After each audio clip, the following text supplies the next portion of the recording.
I'm 80 years old. I've lived in 9 cities, worked 22 jobs, left 4 women who deserve better, and said yes to every single thing the world asked of me. Every single thing. People called me reliable. People called me solid. You know what I call it now? Trained. I was trained like a dog that learned if you sit and stay and do your tricks, maybe somebody throws you a biscuit. Took me 80 years to figure out the biscuit wasn't coming. And by the time I figured it out, well, the people I wanted to give something to were already gone. I'm not here to get your sympathy. I'm here because somebody needs to say this out loud. And I've spent enough time keeping my mouth shut. You want to hear about rebellion? I'll tell you about rebellion. Mine wasn't motorcycles and leather jackets. Mine was quieter, more dangerous. I was the guy who said yes with his mouth and ran with everything else. Said yes to his boss. Said yes to his mother. Said yes to the neighborhood, the church, the company. The expectations stacked up around me like walls I was too polite to knock down. And every time I said yes on the outside, something on the inside packed a bag and bolted. That was me.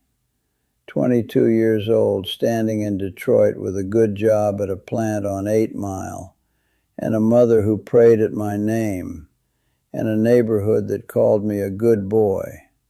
A responsible boy. And every morning I woke up feeling like I was wearing somebody else's life. Look, I'm going to be straight with you.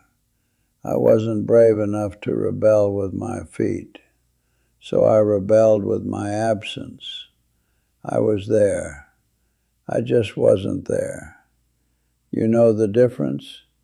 One gets you called a rebel. The other gets you called dependable. I got called dependable, which sounds like a compliment until you realize what it means. It means you showed up, did the work, kept your mouth shut, and gave everybody exactly what they needed. Everybody except yourself. I moved to Chicago in 1968, 23 years old. Took a job doing inventory management for a steel distributor on the South Side. Not glamorous, I know, but it paid, and that was the whole point. The whole point was paying, not living, paying. I had a supervisor named Gerald Briggs, heavy-set guy, bad tie every single day. And Gerald told me in my first week that if I kept my head down and delivered, I'd have his job in 5 years. 5 years. I kept my head down. I delivered. Gerald's job went to his nephew in 1972. I smiled and shook the nephew's hand and said congratulations and meant none of it. But I showed up Monday. That's when I met Denise, 1972. She worked at the front desk of the firm 2 floors up, and she had this laugh, loud, no apology for it. And she was the first person in Chicago who ever asked me what I wanted to do on a Saturday. Not what we should do, what I wanted. I remember standing there like she'd asked me a question in a language I'd never studied, because nobody, not Gerald, not my mother, not the neighborhood back in Detroit, nobody had ever put that question directly to me, like it had an answer that mattered. We were together 3 years, 3 good years. In 1973, she asked me where I wanted to be in 10 years. And I actually said this. I said, wherever I'm needed. She got quiet. She looked at me the way a doctor looks at an x-ray. She said, that's not an answer, Raymond. That's a habit. I told her she was wrong. I left the conversation. I left the apartment. I left the relationship about 6 months after that. Said it wasn't the right time. Said I had things to figure out.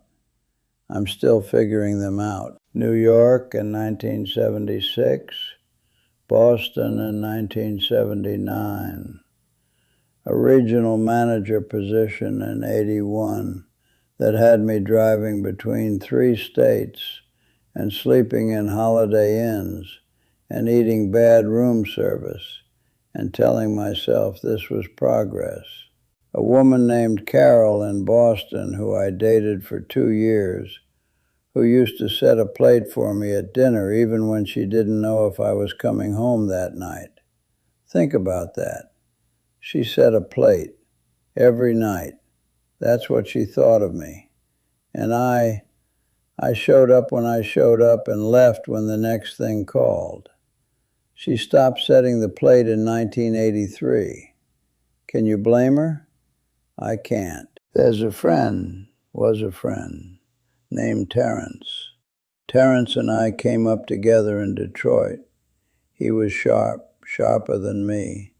And in 1970, he married a woman named Patrice and bought a house on the East Side and took a job teaching high school history. I remember when he told me. I actually said this, and I'm not proud of it. I said, Terry, man, you're 25 years old.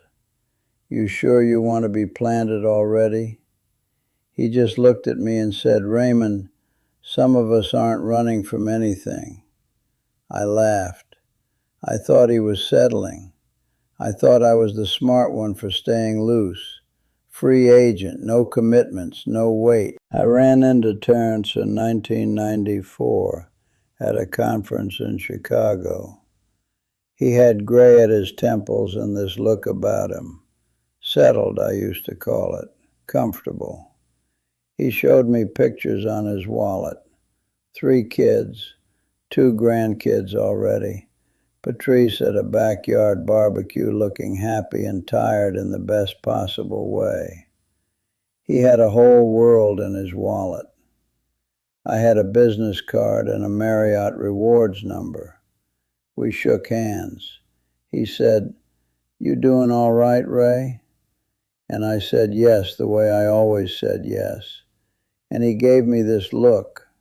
Not pity, that would have been easier. Just this look like he could see something I couldn't. Like he was watching a man dig and didn't want to say anything about the hole. My mother's name was Yvonne. She lived in Detroit her whole life. In 1975, she started asking when I was coming home. Not for holidays. Home. Permanently. I kept telling her soon. 1975. 1978, 1982. Soon became a word I used the way some guys use fine. It doesn't mean anything, it just stops the conversation. She got sick in 1988, bad. I flew back for Christmas that year, and she was thin in a way that scared me. And she grabbed my hand at the table and said, Raymond, I just want you to be happy, not successful, not settled, happy. And I sat there eating her food in her kitchen that smelled like it always smelled. And I said, I am, Mama. And I believed it. That's the worst part. I believed it. She died March 6, 1991. I flew in for the funeral. My sister Lorraine didn't say anything when she saw me. She hugged me and said nothing, and that silence said everything. Said it louder than any word she could have chosen. I sat in the front pew at that church on Gratiot Avenue and thought about every time I'd said soon. Every time I'd picked up the phone for 5 minutes and told her I was busy and I'd call back. And then didn't call back until the next month. You want to know what that costs? I can tell you exactly. It costs everything, and there's no exchange policy. And then there are the strangers, the ones that get you when you're not guarding anything. 1996. I was in Phoenix for a work thing. Doesn't matter what, never matters what by that point. And I was sitting in a park eating a sandwich alone because that's what I did. That was Tuesday. And I saw this old couple on a bench, 70s, both of them. She was reading something. He was watching the pigeons. And then he said something. I couldn't hear what. And she laughed, just laughed, not at a joke, just at him, just at being there with him. And he looked so at ease, like he had nowhere to be because the place he was in was exactly the place he was supposed to be. I threw the rest of that sandwich away. I wasn't hungry anymore. I told myself it was the heat. I know what it was. The wall came in 1999. I was 54 years old. I'd spent 3 years in Minneapolis working for a consulting firm. Long story, doesn't matter. And the whole time I was there, I thought about Denise. I don't know why 1999. Maybe because I was getting tired in a way that sleep didn't fix. Maybe because I was sitting alone on New Year's Eve in an apartment that had my furniture in it, but wasn't a home, watching the ball drop on a 12-inch television that I hadn't bothered to replace. And I thought, what am I doing? What have I been doing? So I tracked her down. Took a few months. Called her sister, who wasn't thrilled to hear from me. Got an address in Columbus. Drove there in April. I don't know what I was thinking. That she'd been waiting? That 27 years just? I'm not an idiot. I knew what I'd find. I had to look. I stood outside her house on a Saturday morning. Blue door, flower boxes, 2 cars in the driveway.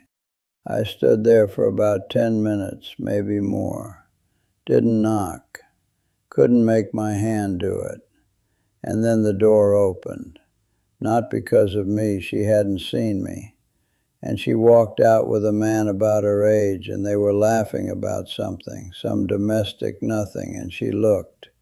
She looked fine, happy, complete, like a sentence that ended properly. I walked back to the car, drove to a gas station 3 blocks away, and sat in the parking lot for 40 minutes. And here's the thing I don't say. I wasn't crying because I'd lost her. I was crying because she was fine, because the universe didn't even register me as a variable in her equation anymore. I had spent 3 years in her life and left a hole, and life just filled it, the way water fills a hole, like I was never there. I drove back to Minneapolis, told nobody, showed up at work Monday. That's what it cost. That's the actual price tag. Look, let me just say it plain. Some things are gone, not changed, not transformed, gone. Denise is in Columbus with a life I don't know anything about. Carol is somewhere I couldn't find her if I tried. Terrence is a grandfather twice over, and I haven't spoken to him since 1994. My mother has been in the ground since 1991, and I have never once stood at her grave and had an honest conversation with her, because I am too ashamed to do it even when nobody is watching. My sister Lorraine talks to me at Christmas, brief and careful, the way you talk to someone you've decided to maintain but not trust. I have a 1-bedroom apartment in Atlanta. I have been in Atlanta since 2008. I have been in this apartment since 2011. I have not moved in 13 years. You might call that settling down. I call it running out of runway. I'm free. I've always been free. Turns out free and alone are the same address. Same zip code anyway. I ran from 9 cities, 4 women, one mother who only ever wanted me present, and 100 small moments that added up to a life I didn't choose so much as avoid. And I ended up exactly where every man who can't sit with himself ends up, standing still, alone, with no place left to go that's any different from here. The worst part isn't the loneliness. I can handle loneliness. I've had lots of practice. The worst part is knowing that the life I was running toward, the free one, the untethered one, the one where nobody had claims on me, turned out to be the emptiest possible version of the life I could have had. I thought I was choosing. I was just afraid. Now let me talk to you for a minute, directly. No cushion. If you're running, and you know if you're running, stop. Not because some old man on the internet told you to. Stop because I can tell you exactly where you're headed, and it is not where you think it is. The road you're on doesn't end at freedom. It ends at this apartment. It ends at a parking lot in Columbus, sitting in a car for 40 minutes because a woman you left is happy, and that's somehow the worst news you've ever received. What I thought was bravery was fear with better posture. Every time I moved, every time I walked out, every time I chose the next thing over the present thing, I told myself it was strength. It was not strength. Strength is staying when staying is hard. Strength is being known by someone and letting them stay anyway. Strength is a Tuesday night conversation with someone who's seen you at your worst and hasn't left. I was never brave enough for that, so I called it freedom instead. The people who wanted to love me didn't need me to be interesting or impressive or always moving toward something. They needed me to be there, just there, present, accounted for, and I gave them everything except that. I catch myself sounding like every old man I used to ignore, the guy at the bar going on about what he'd do differently. I used to walk away from those guys. Maybe they were right. Maybe I should have stayed for the whole speech. There are some books. I mean it, read them. There's one called The Road Less Traveled by M. Scott Peck. I read it in 2003, which was about 30 years too late, but read it. He talks about what it actually means to love someone, not the feeling of it, the discipline of it.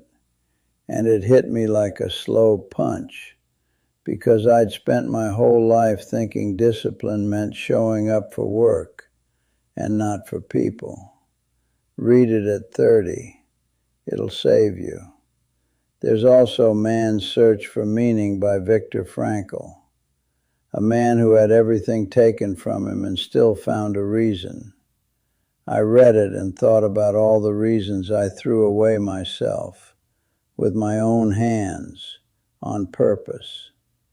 And if you've got the kind of restlessness that eats you, the kind that makes you blow up good things just to see what happens, read Attached by Amir Levine and Rachel Heller. I know how it sounds. Read it anyway. It's got your name in it somewhere, I promise. And this, I mean this more than anything else I've said. If the restlessness is the kind that won't quit, if you're sabotaging things you know are good, If you feel like you don't know how to stay even when you want to, talk to someone, a professional. I'm not a therapist. I'm not a role model. I'm a cautionary tale in a one-bedroom apartment in Atlanta. I sat down with a therapist for the first time in 2015. I was 70 years old. She was 34, and she asked me in our first session what I needed, not what I provided, not what I accomplished, what I needed. And I sat there and could not answer her. 65 years of answering every question anyone asked me, and I had no answer for that one. Don't wait until 70. Don't be me. If any of this landed, good. That means I did something useful today, which is more than I managed to do for most of the last 80 years for anyone who wasn't paying me. There are more stories. I've got enough to fill a library. Stick around. I'm 80 years old.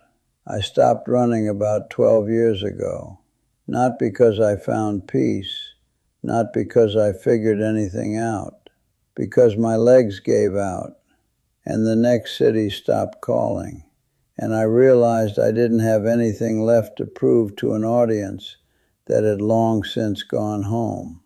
I'm sitting now, right here, same chair, every morning. I drink my coffee and I watch the street, and sometimes I see a young man walking fast, that particular kind of fast, the kind that's not about being somewhere, the kind that's about being away from something. And I think, brother, I know that walk. I invented that walk. And I want to say, slow down. Whatever you're out running is still going to be there, and so will the cost. Sitting is harder than running ever was. Nobody tells you that. The stillness shows you things, everything you passed, everyone you blurred through, every door you didn't knock on. But I'm here, finally, fully, just here. And I'll tell you something I never said to anyone in 50 years of moving. It's enough. Sitting still and telling the truth to strangers who might actually listen. It's more than I ever gave anyone when I was free.